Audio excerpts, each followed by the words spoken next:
For years, Una had dreamt of her return to Marrow. At night, lying in bed beside Jacob, she used to fantasize about the sour brine of the marsh air, pretend she could still feel the grit of salt on her skin. It would bring her a kind of peace, she'd thought, to see the island materialize on the horizon, to catch sight of its foggy shores and rocky coast.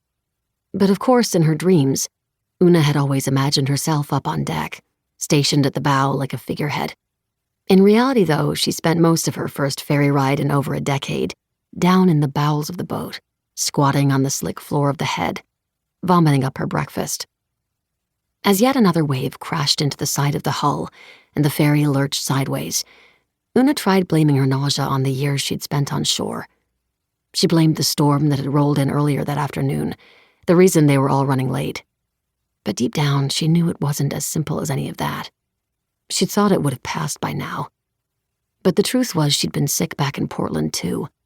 It had been a struggle, trying to conceal it from Jacob. She couldn't tell him yet, though. It was too soon. Something could still go wrong.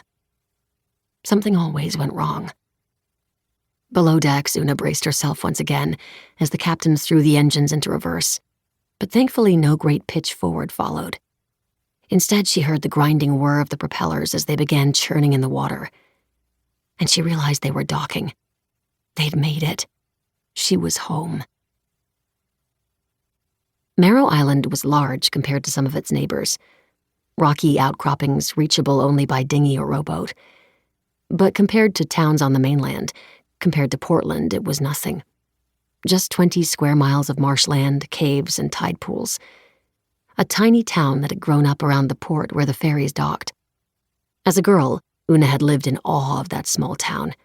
She loved its hustle and bustle, the shops that lined the cobbled main street, the dive that sold lobster rolls and French fries in the summer. She'd even loved the hawking cries of the fishermen at dusk, the way the gulls would circle overhead as customers stooped to examine the daily catches displayed in rows of coolers on the docks. Still, she was surprised to find the town largely unchanged. It was April, off-season, so the town's only restaurant hadn't opened yet, but everything else was just as she remembered it. As she made her way down the ferry's gangplank, she could see the grocery store off to her left. Its faded green canopy still said Albert's, though she'd read in the papers that Al himself had died a few years back. Next to the grocery was the Roberts' pharmacy, and then after the pharmacy was the hardware store owned by the Clarks. Looking at those shops, all in a row, Una couldn't help but remember the last time she'd seen their owners, the way those 3 men had stood to block her entrance to the funeral.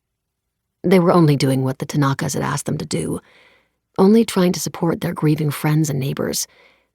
But that didn't mean Una couldn't hold a grudge. Good riddance, she thought as she turned away from Al's. At the end of the dock, she put down her bag to rest. Her luggage wasn't heavy, but she was out of breath. That last hour in the ship's bathroom had taken a lot out of her. She leaned against the dock's railing and stared down at her duffel. She didn't even know what she'd packed. An old pair of sneakers, her navy raincoat. Her trip, it hadn't exactly been well planned. She'd panicked. That's what Jacob would say if she was to call him, tell him what she'd done. She'd started feeling desperate, so she'd allowed herself to be lured in, once again, by the fairy tale promise of a simple solution. If she let him, she knew he would convince her to return to the mainland. "Mrs. Jones?" A young woman approached Una tentatively, and though she wasn't wearing anything all that telling, wasn't, for instance, dressed in a purple robe, still, Una's first thought was that the girl looked like an initiate. Only to be an initiate, she would have to be pregnant, and as far as Una could tell, she was not. "Are you Mrs. Jones?" It took a minute before Una remembered the name she'd assumed when she'd called the center from Portland and found there was actually one guest not yet accounted for. Her arrival time for that very weekend still unconfirmed. It was a minor miracle. Though the center technically remained open all year long, the midwives spent the off-season caring for local women.